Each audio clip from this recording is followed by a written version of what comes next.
introduction to the Procure for Health community, the origin of this challenge we're presenting today. Um, what are we doing? Why are we doing this? Um, After me, Beatriz Gomez from Corbes Procurement Services will introduce the principles of pre-commercial procurement and the open market consultations, objectives and activities.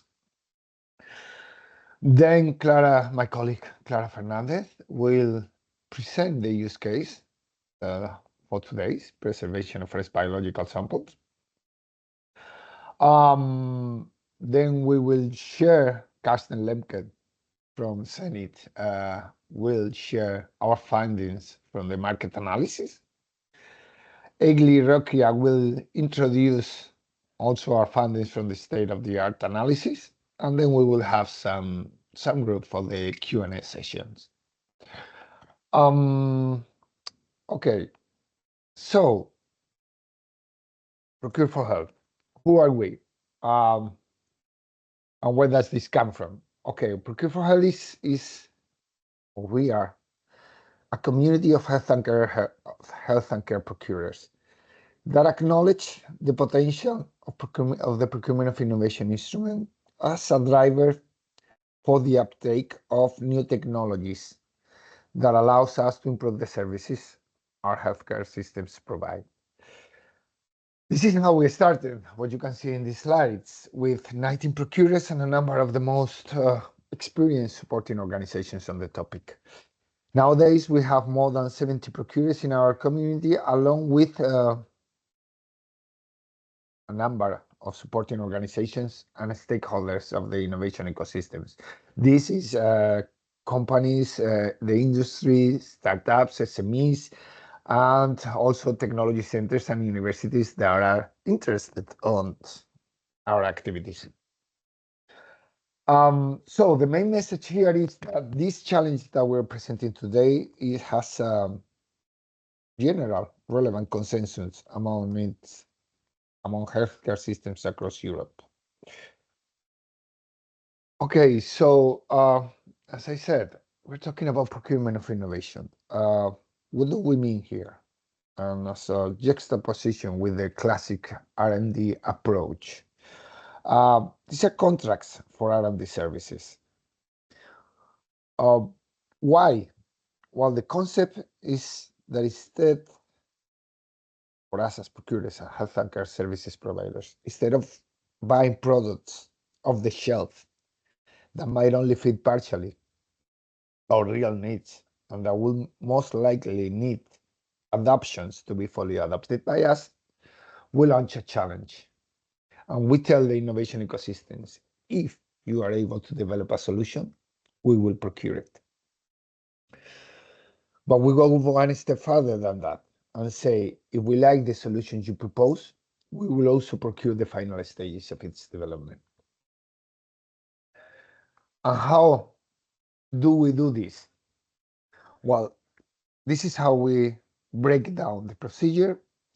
There is an initial phase in which we look inside our organization, assess, define, evaluate, and prioritize our needs.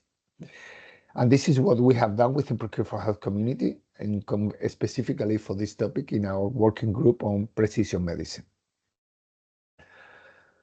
Then we have to engage with the innovation ecosystem, with the potential suppliers of the solutions.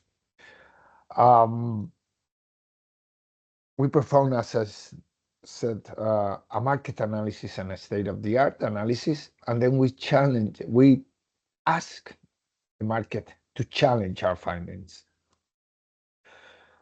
With what purpose? To have all the information to be able to launch tender process contracts that are feasible and attractive for the potential developers of the solution, but also allows us to get the best value for our money. This is phase 2, and this is within these activities in the open market consultation. Launching this contract, the implementation of these feasible and attractive contracts will be the phase 3. And then phase 4 will be all the activities necessary for the escalation and uptake of the final solution. So last from my side, I want to introduce what will be this phase 3. Beatriz is going to go deeper into this, but I just want to pinpoint a couple of key aspects for me. This is the standard configuration of the implementation of the contracts. As you can see, it is divided on phases. At the end of each phase, we evaluate the progress and we grant some new resources to those developers that show promising results on the developing of the potential solutions.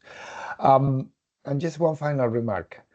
We're talking about contracts, R&D contracts, not R&D grants. For me, there is a big difference and a great benefit for the suppliers to have a contract instead of a grant. I do not want to extend my presentation on this matter, but if you have any questions, why do I say this? Please do not hesitate to ask. But again, these are R&D contracts, not R&D grants. So I mean, this is all from my side. Now I leave the floor to my colleague Beatriz. Beatriz, please, the floor is yours. Thank you, Carlos. Good morning, everybody, and thank you for joining this webinar. I'm gonna share my screen with you so you can see my presentation. Hopefully you can see it now. Can you confirm? Yes. Yes.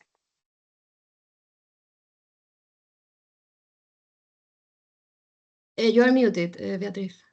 Oh, sorry.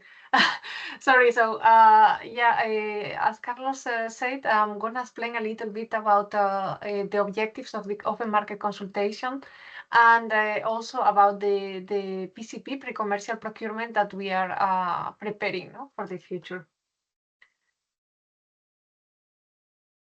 Yes, I will start with a brief explanation of what is pre-commercial procurement. So Carlos showed you in the last slide this image about the different modalities of innovation procurement. So we have on one side pre-commercial procurement, which is the purchase of research and development services. So basically, we use this instrument when, well, as a public buyers, we have one need. And then we research what is out there in the market, and we see that there's nothing, no solution that can tackle our need perfectly. And also, if we do this research, we also come to the conclusion that there is no expectation that there will be a solution in the market in the short, medium term. So if we want a solution for this challenge that we have, we need to buy research and development services. On the other hand, we also have the other modality, which is a public procurement of innovative solutions.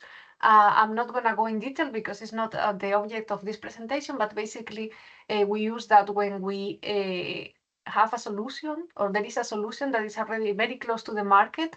So it has a technology readiness level, let's say higher, and we can already purchase it. But in this case, we will focus on the first of these modalities, pre-commercial procurement. If you can see here in the screen, we have a table of TRLs, technology readiness level, that indicate the maturity of the technologies. So we have done internally this work of identifying our needs, but we have also checked what is in the market. So we have perform a market analysis to see which is the maturity of the solutions that they are in the market, not to check there are any solutions in the market, there are not. Well, our conclusion was that the technology readiness level is quite low.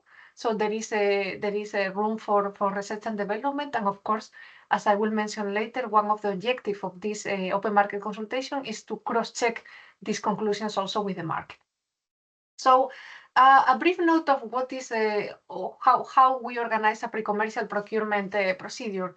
Well, this is a very particular procedure because, as you can see here in the second image that you can see the right, it has different phases.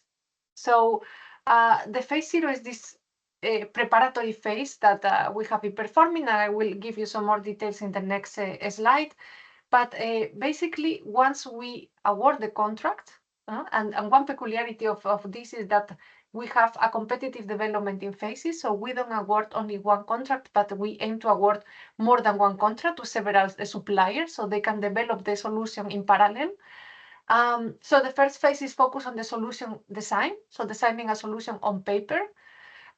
Then based on a set of milestones that we indicate in the tender documents, we select some of these companies to go to phase 2. So they will have to submit another offer for phase 2, but again, in this case, the competition will be only between the participants in phase 1. And this phase 2 will be focused on the development of a prototype. And then in phase 3, we follow the same logic. No, some of the technology providers will be invited to submit an offer to phase 3, and then in phase 3 we validate and demonstrate the solution in an operational environment. So as you can see, it is interesting because we have more than one supplier at the same time, and then we also have this phase approach, which allows the suppliers to grow along with the contract. Another main aspect of pre-commercial procurement is that there is a sharing in the risk and benefits between the suppliers and the contracting authority. And a clear example in this case is the distribution of intellectual property rights. And I think that's very interesting for you as suppliers, because as a general rule, and it's what we aim to follow in this project, the intellectual property right that the suppliers develop during the PCP will be vested on the suppliers. So they will keep the ownership in order to exploit it further after the procurement. Of course, in exchange, the contracting authority will have the right to use this prototype, or this solution that will be developed free of charge. This in a very basic way. And then important to say, and this is what I was referring also before, there is a clear separation about the research and development, which is the aim of this pre-commercial procurement. So at the end of the procurement, we will have a solution that has been developed. But if the public entity, if the public buyer wants to buy that solution, needs to start another procedure, which is what I referred earlier, the public procurement of innovation, of innovative solutions. This to give you an idea now of the procedure that we are aiming to implement. Concerning the preparatory phase in this project, we have performed some activities to really prepare this procedure. So we follow the EAFIP step-by-step methodology, which is a methodology developed in the context of the European Assistance for Innovation Procurement. And basically, it's focused not only on the preparatory phase, but also on the execution and the post-execution of the contract. But now, focusing on this preparatory phase, we have performed in this project a need assessment identification. So as Carlos already advanced, we had several working groups, and in each of the working groups, we were working on identifying common needs for the different public buyers and see which are more relevant to tackle through pre-commercial procurement. Then we also, as I mentioned before, did a market analysis to check what is in the market, if there are solutions that can tackle the challenge, if there are intellectual property rights, so paid patents, standards, etc. And all of this with the aim to check the maturity of the technologies. And then we are here in the Open Market Consultation, where this Open Market Consultation has the objective of interacting with you, with the suppliers, and specifically, as I mentioned before, has three main objectives. So the first of all is to validate the conclusions of the state-of-the-art analysis that we perform. So basically, we have already our conclusions about what is out there, about the technologies available, the maturity, but of course, we want to cross-check it with you because you have, of course, extensive knowledge of this market segment. On the other hand, we also want to raise awareness about the future PCP. So this is a way also to inform you that in the upcoming month, year, it will be a PCP most probably that may be interesting for you. And then also collect insights And I will mention later in the next slide that we have a questionnaire in which we aim to collect your insight about different aspects of the challenge. This is a table with the OMC activities to give you an idea now of the whole OMC that we are conducting for this challenge. So we publish a specific PIN, prior information notice, in the Tender Electronic Daily, and this has to be with one of the objectives I mentioned before, to create awareness, to inform the market about this open market consultation. We also publish together with this an open market consultation document in the Procure4Health website, with the idea of giving insights on the rules of the open market consultation, how it works, but also providing further information about the challenge, the public buyers, etc. Then we have this OMC event today, in which we aim to interact with you to inform you about the project, our activities, but also to get your insights. So it will be great if at the end you can contribute, or you have any question that we can tackle, and we can establish already a dialogue between us. Then we have a questionnaire. So here you can see the QR to the questionnaire. So basically in this questionnaire, we ask several questions about the challenge, about the technologies, about the maturity, about our idea for the future PCP. So your input is very relevant, not only to help us to fine-tune this challenge, but also because, of course, this feedback is going to be taken into account when in the future we prepare the PCP and we prepare the tender specifications. So you can be sure that your answers to the question are going to have a real impact, in the challenge, in the procurement that we are preparing. As Carlos also mentioned, once we finish this OMC, when we receive the answers to the questionnaire, we will prepare and publish an OMC report. So there you will see all the conclusions, all the results of the OMC.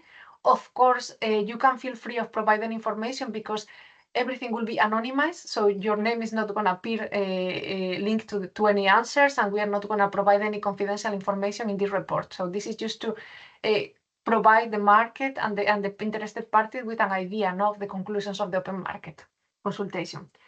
And then we will close in early October the OMC, and then we will finish this preparatory step, and we will continue with our work to prepare the PCP. So I will, after my presentation, I will copy the link to the questionnaire also in the chat. So if you can just, take 5-10 minutes to complete it, that will be really appreciated.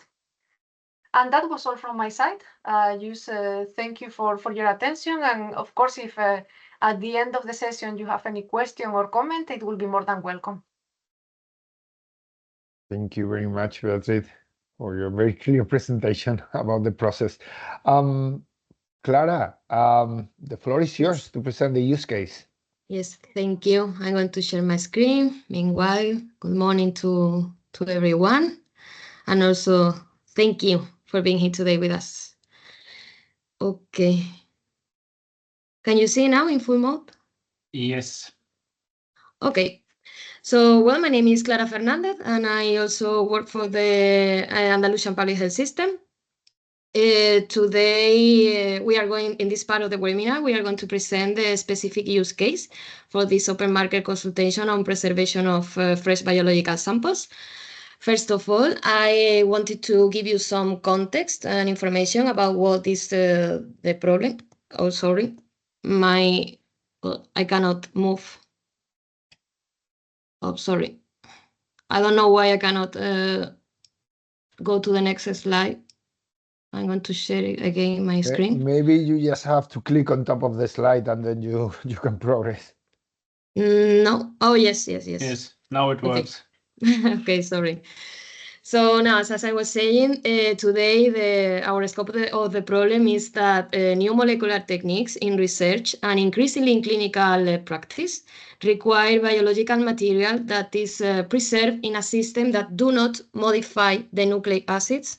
This means DNA, RNA, proteins, or metabolites. The purpose of this is to ensure the reliability of results, also to have a better informed decision-making and appropriate and timely interventions.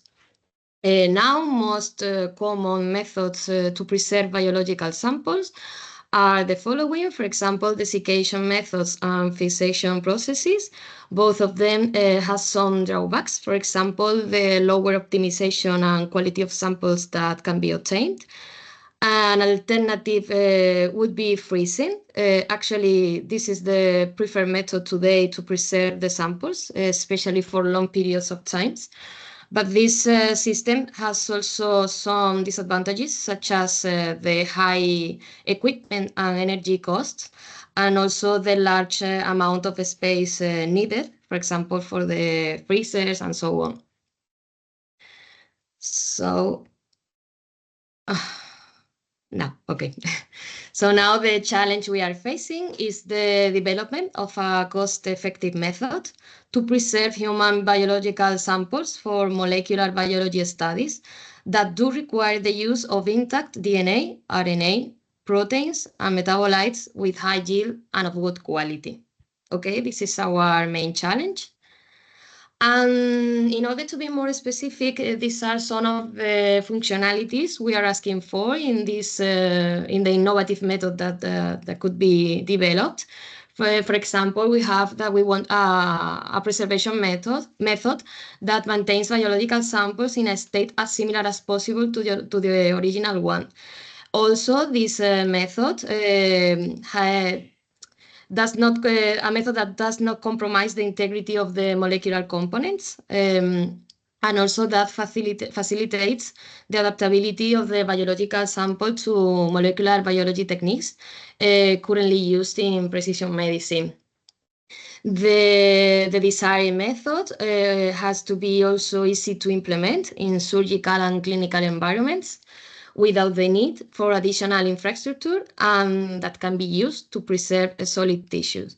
Of course, this innovative method cannot be paraffin fixation, desiccation, and neither freezing, as we have mentioned that they have different disadvantages, not desired disadvantages. Our method has to be also cost effective and able to guarantee quality standards that ensure the suitability of samples for both for use in diagnosis and research.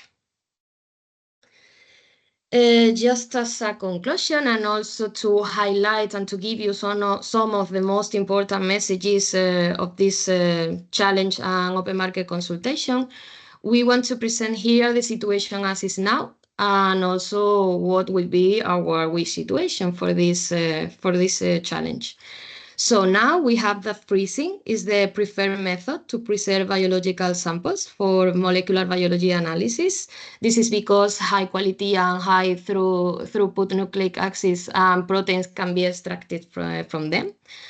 However, as we saw, the cost of frozen storage are very high.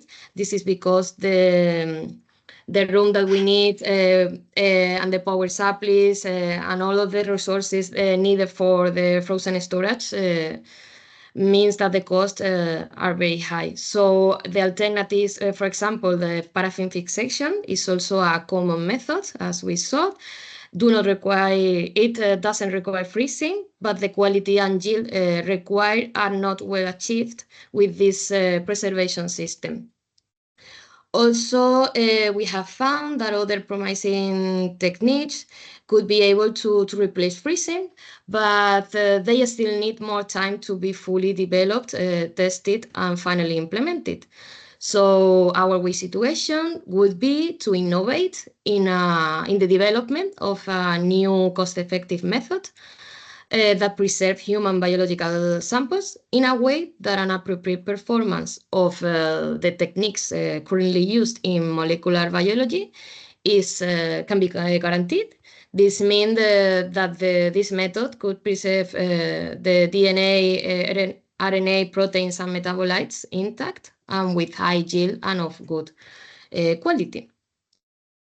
So this is all from my side. I think now I'm giving the floor to Karsten. He will explain you the market analysis results. But please, okay, I'm going to stop sharing. But in the Q&A section, please ask any doubt, any question you have, because today we have with us Isabel Barragan, which is a colleague from our system. Yeah. So any more technical questions, she can give you more information on the answer. So thank you. Thank you very much, Clara, for that quite clear presentation. Karsten, the floor is yours to present what have we found in our market analysis. Yes, thanks, Carlos. F5. Hopefully you see the full screen mode now. Yeah, well, thanks, Clara, for presenting the use case, and you have already given some inside view what we already found during our market analysis. Doris is unable to give the presentation, so I have the honor to do her, mainly present her findings and her job. I was more than an assistant on this way, so because Doris was in this topic for quite a few years. So I will give you some context and requirements, restrictions for sample collection, maybe in some addition to what Clara just presented, collection procedures, and later on some thoughts about gaps, challenges, and also some future projects in the coming 14 minutes. So we did this market analysis since summer of 2024. So the topic of innovation in handling and storing fresh biological samples on room temperature, they has been analyzed through research on the web. We looked in research databases. We had some very interesting interviews with experts from biobanks, stakeholders from industry and research, and I wouldn't go more into the detail on the disadvantages, since Clara just presented this high equipment, high energy cost, requirement of a lot of space. This is what we want to look for better solutions now. And well, we have a European dimension of the challenge here, because it is assumed that pathology departments and biobanks will have to store and will have to distribute even larger quantities of frozen biological samples. So this is an increasing market, so to speak.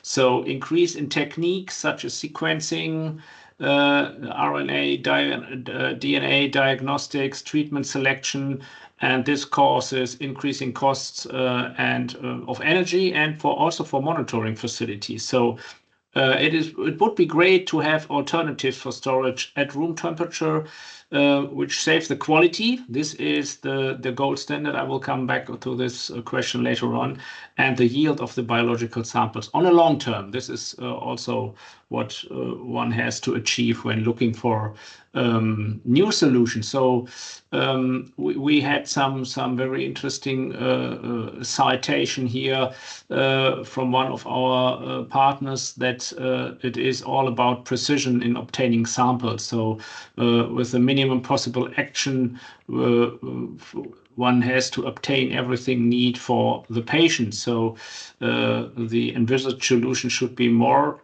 cost effective, easier to handle than frozen storage, which is the methodology right now. So when going to the required functionalities, the desirable or necessary functionalities of alternatives to preserve fresh samples could be defined on the one hand technologically, so obtaining a substance or conservation flow for a sample that is collected in the operation room and has to be stabilized quickly without infrastructure that does not exist in that room. Or if you look at other way around, organizationally, so when changing a procedure in a public hospital, it is understood that it requires a defined protocol in addition and to the adaptation of several professionals involved. So this is more the organizational level, which is addressed here, but you have to create a flow of a fresh sample. You have to be sure which way you collect and which way you store it. So on a third way looking to the topic, it is also mentioned that many markers, when looking at health as a topic, as a functionality, that many markers are made using techniques adapted to paraffin. So duplication of sampling has to be avoided. And also the question of the protocols have to be adopted to the new technique available. So solutions, to sum it up, should be less expensive. So there are some restrictions for sample collection and preservation. On the main side, it's about ethical and legal issues, as well as the standardization of different processes involved in the collection of material. And in order to bring new products into such a sensible market, like preservation of biological samples, fresh biological samples, it is therefore necessary to specify the standardization of pre-analytical, analytical, and post-analytical procedures. So you have to look at so to speak, on the left hand, on the right hand side, and the middle track as well, in the hospitals, in the scientific laboratories, in the biobanks. And you have to accord this to the International Agency for Research in Cancer. These ethical and social issues require the design of a governance system as well. So these required governance systems in Europe are neither ready nor complete yet. So this one has to mention what we found. So there are specific projects in the past. There have been specific projects in the past on the standardization of procedures, including biobanks, which have been undertaken. So we found projects in FP7, SPIDIA, and SPIDIA 4P in Horizon 2020. These projects address the standardization and improvement of pre-analytical procedures. We have put the web links here to the projects for you, so that you, after our open market consultation, can have a look at it and can go deeper into what the projects worked on and what the findings were. So SPIDIA enabled 9 CIN technical specifications for pre-analytical workflows. And SPIDIA 4P developed and implemented 14 additional CEN or ISO documents, as well as external quality assessment schemes. So there has been work done on these procedures, on these workflows, pre-analytical workflows, which are of big relevance for this topic. So when looking at the collection procedures, you have to look that you have to take into consideration that you are working with different specimen types. So blood fractions, plasma, serum, Buffy coats, red blood cells. You have tissues from surgeries, from autopsies, from transplant. You have urine, and you have salvia and buccal cells, which are collected, and where you have to find a good collection and storage process. So the method to store biological samples, the gold standard here is for storing fresh biological samples on the long term are storing at low temperatures, meaning most common specimens such as plasma, serum, DNA are stored at in mechanical freezers, as we know, not as what we have in the kitchen at -20, but at -80 degrees centigrade. So however, lymphocytes and other cellular specimens should be stored in the vapor phase of liquid nitrogen at -150 degrees centigrade or lower, even lower, when long-term viability is necessary. And then you have automated freezing systems, more convenient to use for storage, for retrieval of samples, generally automated, are working at -80 degrees centigrade. So although some automated liquid nitrogen systems are available on the market when you use liquid nitrogen. So when you compare these freezing systems, liquid nitrogen freezers are less expensive than the mechanical ones due to the lower electric requirements. So, and due to reduced cooling needs, there is less need to cool the equipment space. You have a good mechanical reliability here. Liquid nitrogen freezers are less susceptible to mechanical failure. That's good. And you have the power outage resilience, so they can withstand power outages for longer periods without temperature deviation. So this is also a parameter which one has to take into consideration. But through thorough cost analysis is missing also for that. So advantages of the automated freezing systems are it's most useful for studies and facilitators that are focused on one or a few specimen types that will be collected in large numbers and processed and stored in a systematic way. So if samples can be stored in microplates, then automated systems should be considered. There are different types of microplates, 96 or 384 well. So however, the cost is significant. The costs here are significant, making them an investment that needs carefully considered. Yeah. Now coming to the room temperature, overview of room temperature storage modalities. They have significant potential to change the current paradigm of costly and yet vulnerable frozen storage. So the specimen storage modalities are, so you have the desiccated chemical or polymer matrices, you have stabilization solutions, you have formalin-free fixative and lyophilization of freeze drying. So these are the major topics on this topic here, room temperature storage. I won't go looking at the time deeper in this overview, this table overview, where you can find the modality, the application, some mechanisms, and where we found a very good comparison of all these modalities, and we found some good notes with the advantages and disadvantages here. So the current room temperature storage modalities are dry chemical or polymer matrices, so they can be used before preservation of DNA and RNA for years and potentially for decades. One has to check this. We have stabilization solutions. They may preserve whole tissue at room temperature up to 7 days and DNA for 6 months. So that is not that bad, but not when you compare it to the long-term storage of freeze of the frozen samples here. You have the freeze drying, the lyophilization that can preserve DNA, RNA, proteins, including enzymatic activities at room temperature, albeit with some nucleic acid degradation. And we have the fixation with formalin-free fixatives and paraffin embedding. So that can affect nucleic acid quality. It can have effects there.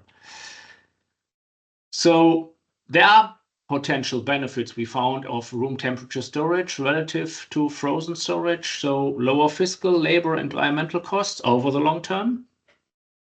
You have annual costs for frozen storage, such as warranties, maintenance, electricity, and carbon dioxide, liquid nitrogen tanks, which you have to take into account to accumulate the cost for the long term. So in addition to the financial cost, the environmental costs of freezers are substantial. And we have less space here if you have room temperature systems, less space required for room temperature storage systems. The space needs for a freezer exceed the base footprint of the freezer, as there is a need of adequate spacing between units. So one has to take this also into account. So gaps, challenges, future prospects. There are promising developments. We found many of these technologies still face challenges in terms of scalability, very important question, cost, integration into existing healthcare workflows. Also, the question of the workflow is here an important aspect. There is a need for comprehensive studies to confirm the long-term stability and the integrity of the preserved samples, as I just mentioned before. So thus, their future research and development has to focus on further optimizing these technologies to provide cost effectiveness, to provide user friendliness, and to provide a robust solution. This is for sure what we found here for this use case number 4. So most of the scientific documents we found were used for this market study are done in the USA. Even most of the companies offering alternative products to handle fresh samples, biological samples, are located in the US. So new innovative products are coming up slowly to the European market. Some European companies were identified from the internet research, also from our colleagues in the Enterprise Europe Network, and I'm pretty sure that also my colleague Egli, looking at the patent situation, will come to nearly the same findings. So, conclusion: existing alternative innovative solutions are for operational short-term use in hospitals, labs, and biobanks. They are not ready to substitute freezer systems, not yet, for long-term storage of biological samples. So this is what we can say for sure. Thanks for your attention and yeah, being just on point with the time. Okay, Carlos, back to you. Thank you very much, Karsten. Very, very interesting findings. Okay, so now we are going to present the state-of-the-art analysis that we also performed to complement this market analysis finding. So, Egli, the floor is yours. Good morning. It's gonna be Abdelmajid instead of my colleague Igli, but sorry, no worries at all. I'm gonna share my screen.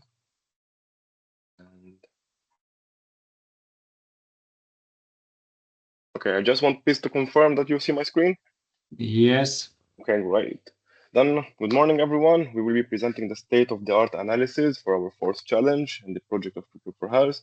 And as we did in the previous challenge, we will go through a quick description of what is the state-of-the-art analysis, why it's important, how we do it. And then we will go into the market overview. We will talk about the numbers of patents that we found, market coverage and technical relevancy of each. And we will say more in details what does it mean, market coverage, and what technical relevancy is. And at the end, we will show the standards that we found that are relevant to our use case. Okay, so the SOTA analysis is a combination of a prior art analysis and an IPR search, where we look to identify products, services, patents, and standards to define the TRL, technology readiness level, of the relevant solution. We are not going to go into depth of the graph on the side because my colleague Beatrice has went through it, but as we can see, when we have a solution that's only new, it's our only product idea, can be TRL 1 to 2. When we go to further exploration, and we have a solution design between our hands, we are talking about TRL 3 and 4. And when we develop and we have a prototype, and we produce it in a limited volume to test it in a relevant environment, we are in TRL 5 and 6. And then when we goes into the final commercialization, we will go into the PPI, which is outside the scope of this presentation or today's meeting. So we said SOTA combines prior art analysis and an IPR search, but what is an IPR search? IPR search helps us to figure out if any of the ideas or products we are interested in are already legally protected. How we do this? We do this by checking database that we're gonna show them in the upcoming slides, where patents and other intellectual properties rights are registered, whether it's national or international. These are the sources that we found, and this is our methodology. We go to 5 steps. First, we identify our sources, which we use IPlytics platform, where patents are registered. And we also use, of course, ISO and CEN, European Committee for Standardization. Then, step 2, we take the keywords that most often are identified at the needs analysis or at needs identification stage. We put them in our search on IPlytics and ISO and CEN, as we said, and we come up with list of patents. Then, step 4, of course, we don't get what we need from the first step. We need to always refine our keywords until we get what we're looking for. Step number 5, we limit our search for the last 10 years just to make sure that we are on up to date and the technology that we are looking for is relevant. Moving to patents, these were the keywords that we used to identify the patents in our database or in the databases. Of course, and most importantly, we used the words like preservation, biological methods, non-freezing, we were looking alternative as it's costly, nucleic acids, proteins, DNA and RNA, and of course, we want them to have a high yield biological sample. Also, we looked for alternatives for paraffin, and also we searched for protein stabilization and tissues, blood fluids, and we also want a solution that can work probably in room temperature storage. So these keywords, we put them in the software and we try to combine them. By combining them, we try to get with patents that are relevant to our search. So taking the first row as an example, please look at the bold words. So we combined biological preservation methods. We got almost 300,000 patents. As we said in our methodology, step number 4, we try always to refine our search. So we added a non-freezing, and the number of patents dropped to 55. Of course, we added more keywords like nucleic acids, proteins, number of patents dropped further, and so on and so forth, until we reach a relevant number of patents, and then we examine them and we read the abstracts of each. Of course, by the end of the day, this is only one search. We often do multiple search, 5, 6, 10. It depends on the case. So when we did all of these and we got up all the patents and we reviewed their abstracts, we were able to categorize it into 3 aspects. Abed, you lost your presentation. It's not I can still see it actually. Oh. Really? Okay. Yeah. Okay, now it's good. Okay. So when we analyzed all these patents and we read the abstracts, we were able to divide them into 3 aspects. The first aspect, and we also were able to divide it into 4, it was stabilization of preservation of nucleic acids. So first one was deep. Please excuse my pronunciation for the technical terms. First one was deep octic solvents, like DES, are used for stabilizing RNA and DNA and proteins by inhibiting their degradation. Second one was chelating agents at high pH, higher than DNA, higher than 9.5, like EDTA and CDTA, that were employed to preserve DNA in complex samples at ambient temperature. Third one was complex compositions, such as protective agents with preservatives, or methanol-ethanol-based solutions are utilized to maintain the nucleic acid integrity. And lastly, at least, non-liquid storage methods, including dry storage, as previously mentioned in previous presentations, matrices, and absorption to substrate, protect biological for future recovery and analysis. The second aspect was, moving on, preservation of stabilization of cells and biological samples. We had a medium container, a barrier gel, and stabilizers, such as cell membrane fixing agents and anticoagulants for collecting, storing, and transporting biological samples. Second one, we had also systems for collecting, storing, and transporting biological samples using a tropic gel and stabilizing solution containing cell membrane fixing agents and anticoagulants that can preserve the nucleic acid up to 12 months. Other techniques for preserving cells and extracellular components in bloodly fluids. And lastly, methods and composition for stabilizing, isolating nucleic acids from whole blood using an aqueous composition with denoting and buffering agents. Moving to the cooling one, but we are looking for an alternative for this as we need a more cost-effective solution. So a method for rapid cooling biological material using precise control of glycogen temperature and chamber pressures, and a method that involves soaking tissues in a cold aldehyde-based fixative solution followed by a warm aldehyde-based fixative solution for 2 days. What were the tools that were used in these patents? There were sample collection devices, barrier gel mediums, substrate for biomolecular absorption, tiotropic gel-based devices, dry storage matrix, amplification primers and detection probes, aldehyde-based fixative solution, and cell membrane fixing agents and anticoagulants. These were some of the technologies that were used in the patent that we identified. As we said, we had a deep otictic solvents, non-aqueous compositions, aqueous compositions with chelating agents, preservative agent composition, uncontaining compounds, aqueous stabilization solutions, and denaturing agents, chelating agents, and buffers. If we go to the market analysis, we identified over 1,200 relevant patents for our challenge. From these, we had 950 directly related to our keywords. Most of them are referred to biotechnical fields, industries like pharmaceutical and biological material analysis. ¿Puedes bajar un poquito? Sorry? Okay. So if we look at the market analysis, we can see that the market is saturated because the top 10 patent holders hold up to 70%. So you might say then there is no place or significant room for innovation. Well, there is, but it's in a niche areas. And when a new players can add incremental improvements, especially in emerging technologies and underserved markets or underserved needs. So if we want to see more into depth the market, we can see that some of them has a very high technical relevance, some of them has a high market coverage. So if we see here on the high market coverage, when we say high market coverage, we mean that those patent holders has registered their patents in multiple countries. And therefore, with these countries have a high GDP, so we consider they have a high market coverage.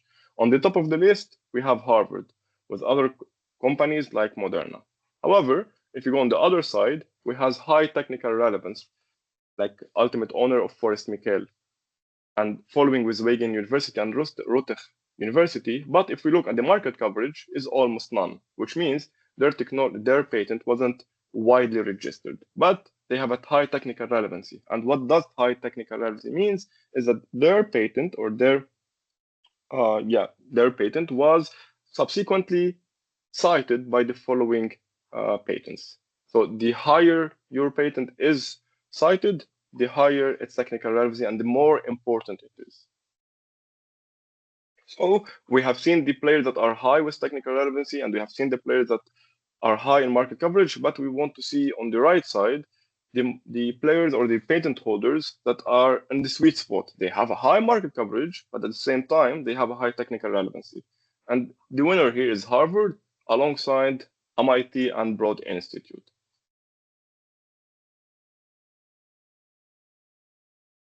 Moving to the industry trend, we can see that the chart can show us that there is always an increase in number of patents registered starting 2016 and peaking at 2022 before it starts falling a little bit in 2023.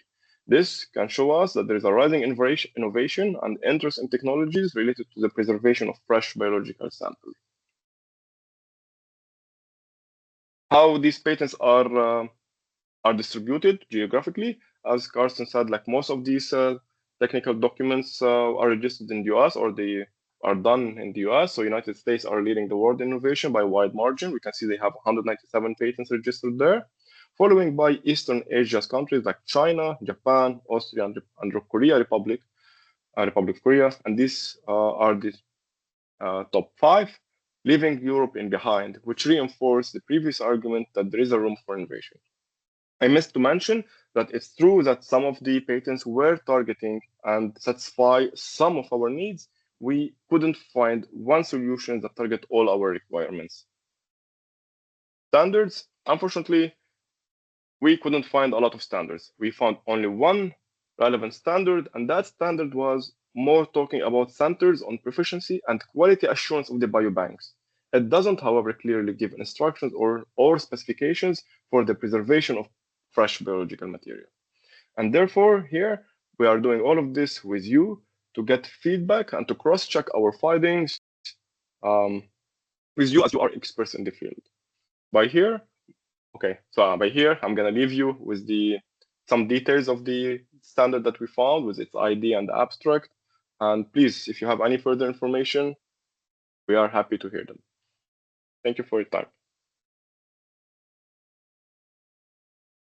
Thank you very much, Abde, for your very interesting presentation. Okay, so now it's time to, now we have some room to solve doubts, provide feedback, even criticize our findings, our definitions of the use case and the challenge. I see, so far, I see no questions in the chat. Okay, from my experience as a student, that's proceeded because we've been very, very clear in our presentations, or we were so confusing and we didn't even got to understand anything to be able to formulate a question. So, I mean, the floor is open for anyone to provide any comments, feedback, or whatever you think might be of interest from the conversation.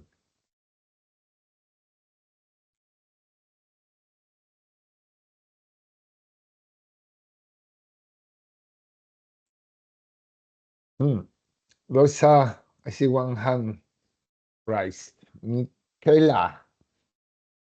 Good morning, everyone. Nice to meet you. My name is Michela Gastaldi. I am from ADAX Bioscience. Just want to put on the table some information from our experience. Actually, I don't know as much they match with that with what you are looking for in terms of better preservation of DNA and RNA in terms of biological samples. But we actually are a company based in Turin that has been developing a new fixative for tissue, which has been brilliantly demonstrating strongly higher performances in terms of preservation of DNA and RNA compared to formaldehyde and paraformaldehyde. So we have been basically validating our fixative over the past 10 years. We have been especially facing and addressing the clinical field in terms of histopathology, but we have also very interesting result in terms of cell fixation. So back to the presentation of Clara, that she was illustrating the potential different option in terms of pre-analytic opportunities. I just would like to point out that among those presented, it could be possible to take into consideration also our product. And in case you'd like to deep a little bit more into details of our studies, our performances, our publication, will be more than glad to share with the audience all the information that we have. Yeah.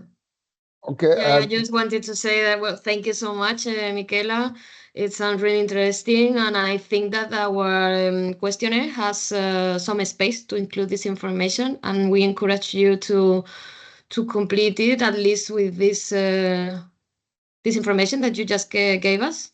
We can, this way we won't miss any data. So thank you so much. Okay, thank you very much.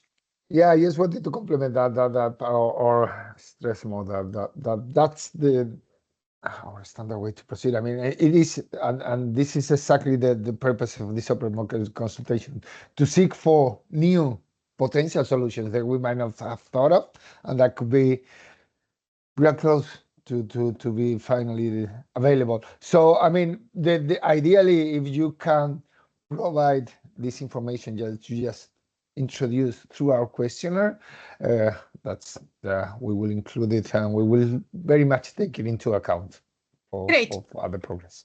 I will. Thank you.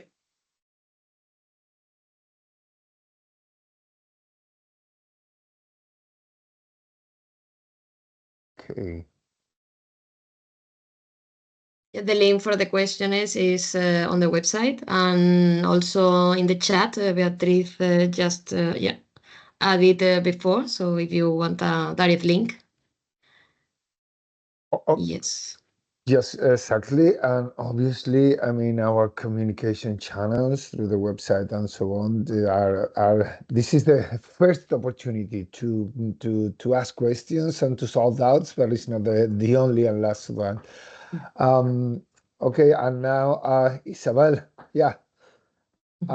Isabel, well, maybe I can introduce you a little bit.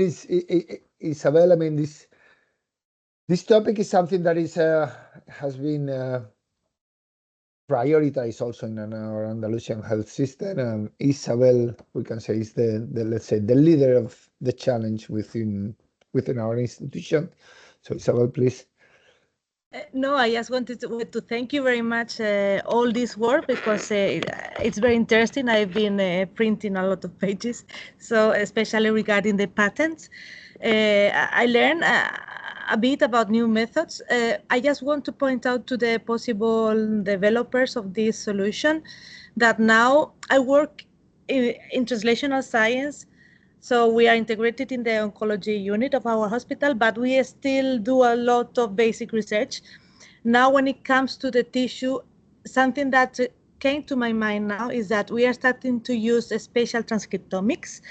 This is something that is in the middle in between the traditional anatomy, pathology, histology diagnosis. And I don't know, right now is in very basic research, but thinking about future, along with getting a method to preserve these nucleic acids, protein, etc., it could be also nice to take into consideration if we could also preserve the structure, so that we can get to do these refined histology procedures, maybe not with the current techniques that are super expensive, but some adaptation for the future to stain for different antibodies at the same time, and to see even a cellular specific transcription, etc. So pointing out of all this information, on top of it, it would be very interesting also to preserve this the structure. Okay, just that, because it was all very thorough, and I think you did a very nice work. Thank you, and thank you for inviting me to listen it today. Thank you very much, Isabel. So just for me, that I'm no expert on the matter, this would be like a complementary functionality for the required solution, on top of those that we already have. Yes, this, because thinking about also Michelle contribution, some of the methods that could be developed may not keep the structure of the tissue. So if, for example, a new kind of fixative that could be developed that doesn't affect the DNA structure, RNA structure, and doesn't cross-link so much, maybe that would be also a very good solution in terms of also taking advantage of these new techniques that are appearing now in the more scientific part, but that may be also incorporated in the diagnosis in the future. If we are going to develop something, just also take into consideration that. Okay, great, great comment. Okay, we have some other interesting information here. Michela, I think you want to... Sorry, just want to comment briefly this observation about the structure, which is something very important that we do know very well. And yes, we are very well aware about the fact that structure preservation is a key factor, together with the quality of DNA, length of fragmentation, and that is actually one of the value of this brand new fixative. And also, I say this structure preservation and is considering taking leaving the sample as similar to the fresh as possible. That sometimes in histopathology and anatomopathology has been seen as a flaw, because on the other hand, formaldehyde is hardening and is yellowing tissue.